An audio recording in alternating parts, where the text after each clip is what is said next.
divendres mateix vam reunir tot el professorat i vam posar en funcionament ja el que seria la implementació de les classes online. És a dir, els nens tenen la classe d'anglès el mateix dia i a la mateixa hora que el tenien de classe presencial, i això ho hem fet mitjançant dues plataformes, la plataforma Zoom, que és la de videoconferències, i la Google Classroom, que és la que ens permet allotjar totes les tasques, vincles, deures, etc. Les escoles van tancar el dijous, el dilluns ja estàvem treballant amb Skype.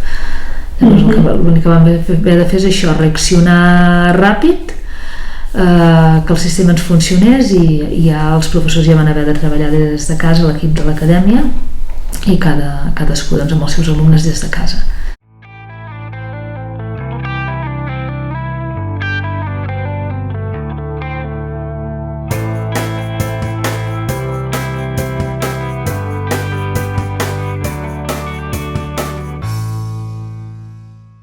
N'hem tingut algunes de manera progressiva i totes per motius econòmics de les famílies.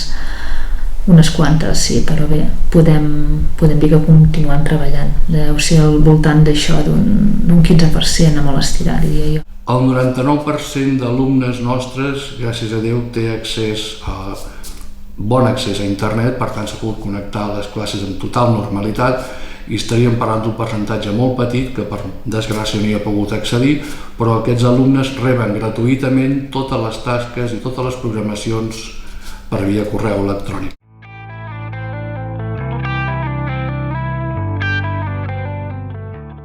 Jo crec que amb el temps, progressivament, podrem tornar a treballar de manera presencial.